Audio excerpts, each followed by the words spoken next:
Hello, my name is Jan and I've recently had 2 total knee replacements myself. And today I'll be taking you through how you can best prepare for your upcoming surgery.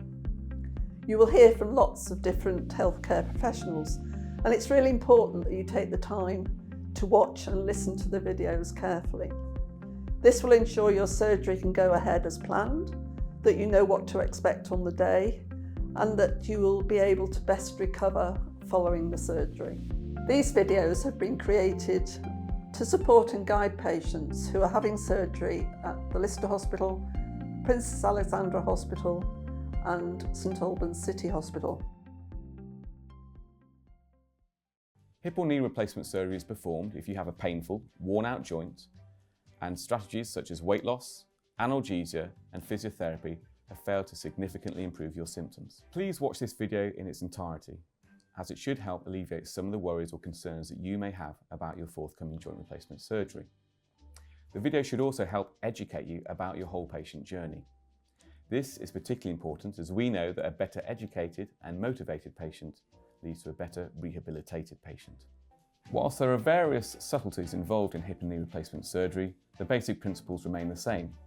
We replace part or all of a worn-out joint with a combination of metal, plastic or ceramic, known as a prosthesis.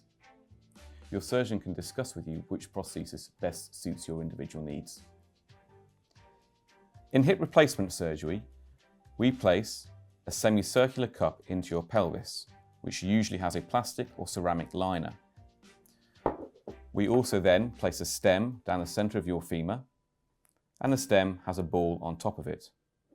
The ball fits inside of the cup, thus providing the hip articulation. There are some risks associated with your hip and knee replacement. Thankfully, the risks are low and it's a well-tolerated operation.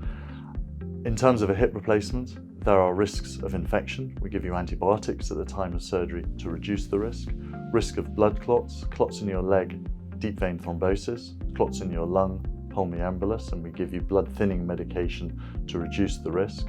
There is a risk of fracture that can occur during the surgery. We're very careful to avoid that and we treat it at the time if it does happen. Risk of dislocation.